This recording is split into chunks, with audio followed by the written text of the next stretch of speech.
Olá, eu sou Sandra Alves e nesse vídeo eu vou conversar um pouco com vocês sobre integridade nas publicações científicas e a face reversa da moeda, que é exatamente a má conduta. E para melhor compreensão desse assunto, eu faço aqui uma analogia com a esquadrilha de aviões, para demonstrar que as ações enquadradas como más condutas têm um impacto direto na credibilidade do processo de formação acadêmico e no próprio desenvolvimento científico. Então, quando um desses aviões se desvia do seu curso, ele sai da formação original que o grupo se encontra, ele põe em perigo toda a esquadrilha. Por isso é que não podemos naturalizar condutas que são inaceitáveis do ponto de vista da integridade acadêmica e científica. E aqui eu enfatizo a naturalização de condutas que ferem a integridade e a ética e que, mesmo sendo de conhecimento de todos, infelizmente continuam acontecendo e sendo noticiadas. Então eu apresento aqui alguns exemplos de condutas que ainda ocorrem, apesar de serem inaceitáveis. Então nós temos, por exemplo, cópia de dados que estão disponíveis na internet para a produção de um trabalho. Temos a possibilidade de contratação de uma pessoa física ou uma pessoa jurídica, uma empresa, para fazer um trabalho de conclusão de curso. É comum vermos anúncios nesse sentido. Temos ainda o plágio nas citações, que são práticas, infelizmente, bastante conhecidas no meio acadêmico e no meio científico e que devem ser banidas. E escutamos também justificativas como excesso de trabalho, ou prazo exíguo para a conclusão dessas atividades, ou até mesmo a busca por um estilo de escrita diferente do autor, um estilo de escrita que não é o seu. E essas escusas não podem ser utilizadas para justificar essas práticas. Então, o que é considerado uma má conduta nos meios acadêmicos? É importante, então, compreender que não é um conceito fechado, pois à medida que os métodos científicos evoluem, novas práticas ou técnicas podem ser incluídas nesse conceito de má conduta. Atualmente, a comunidade científica e acadêmica está bastante preocupado com o uso, por exemplo, da inteligência artificial na elaboração de textos científicos, pois não há, por exemplo, segurança e confiabilidade nos textos que são gerados por essas inteligências artificiais. Muitas vezes não se consegue aferir as fontes consultadas para a produção daquele documento ou exatamente a veracidade das informações. E exatamente por não ser um conceito fechado é que compreende-se a má conduta como uma violação das normas éticas que são amplamente aceitas no mundo acadêmico e científico. Então é a desonestidade aplicada ao contexto acadêmico e científico. Eu abordarei com vocês, então, duas espécies, o plágio e a falsificação de dados. Mas existem outras, como atribuição de autoria indevida, fabricação de dados, e etc. No Brasil, o CNPq, que é o Conselho Nacional de Desenvolvimento Científico e Tecnológico, que é ligado ao Ministério das Ciências, Tecnologia e Inovações, instituiu no ano de 2012 a Comissão de Integridade na Atividade Científica, com o objetivo, dentre outros, de coordenar ações preventivas e educativas voltadas a garantir a integridade das pesquisas realizadas. Então, essa comissão apresenta as seguintes definições para essas duas espécies que eu vou apresentar agora a vocês. A primeira é a fabricação ou invenção de dados, que consiste na apresentação de dados ou resultados inverídicos. O que é que isso significa? São dados e as conclusões que dele derivam são inventados, nunca existiram. E é por isso que no TCC que vocês vão elaborar devem ser utilizados dados de acesso público, permitindo assim que todos os colegas que compõem um grupo, os orientadores, a coordenação e os avaliadores, qualquer leitor possa consultar esse material e verificar a veracidade dele. Uma outra modalidade de fraude é o plágio, que consiste na apresentação como se fosse de sua autoria de resultados ou conclusões anteriormente obtidos por outro autor, ou textos integrais ou fragmentos sem a identificação da autoria.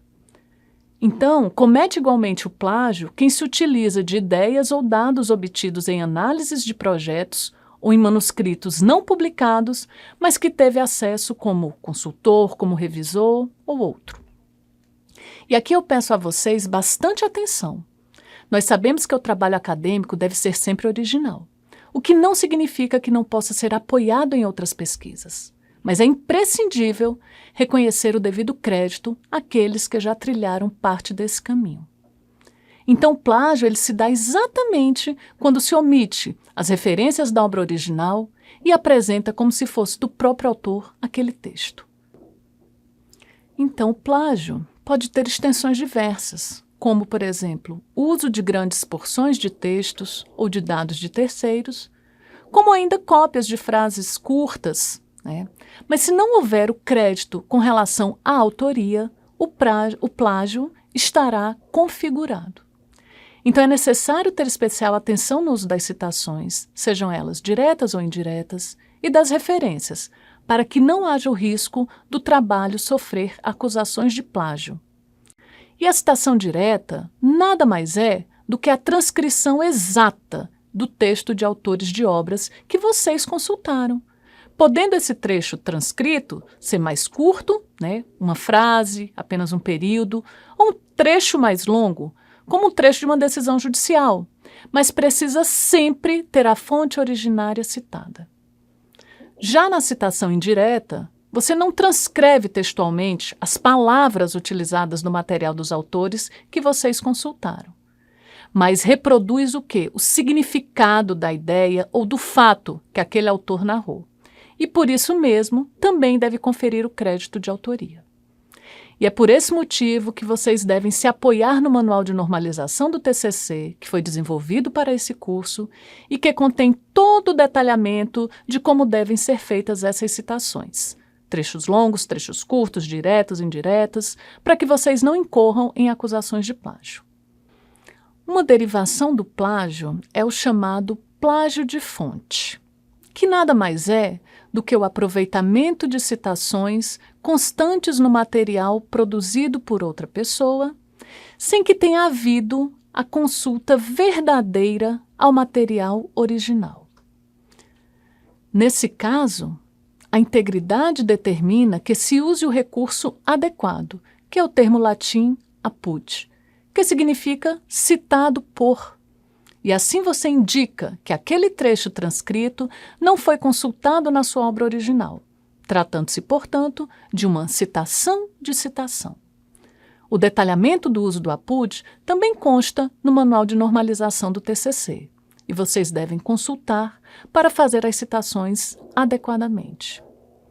E hoje, com as inúmeras ferramentas disponíveis para a detecção de similaridade de texto, fazer a indicação correta da autoria da obra é fundamental para não sofrer uma acusação de plágio. E a importância, então, em se combater essas más práticas é que os seus efeitos são danosos e vão desde o atraso no desenvolvimento da ciência e no avanço do conhecimento até a possibilidade de sanções administrativas, civis e criminais.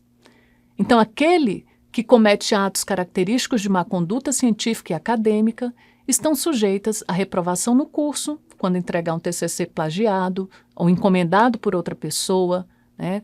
Pode ter que devolver o salário que recebeu enquanto estava dispensado para realizar o curso, ou ainda pagar uma indenização do ponto de vista do direito civil, se houve apropriação do trabalho de outras pessoas. E em casos extremos, a perda de liberdade, pois o plágio é uma violação do direito autoral e está enquadrada no Código Penal como um crime contra a propriedade intelectual. E essas medidas aqui elencadas são apenas exemplificativas, porque também existe uma dimensão pedagógica punitiva, né? Ou seja, essas medidas funcionam para desestimular novas práticas, novas condutas. E no mundo contemporâneo, onde prosperam fake news, é importante que a ciência seja cada vez mais fortalecida para atuar como um contraponto a partir de evidências sérias e críveis. E por isso mesmo, a importância da reflexão sobre a ética e a responsabilidade na construção e divulgação do conhecimento científico. Então, alunos, tratem de construir o TCC de vocês observando as regras do Manual de Normalização, as orientações do professor tutor e o sumário propositivo. Com esse apoio, vocês certamente terão muito sucesso nessa jornada. Fiquem bem e até a próxima.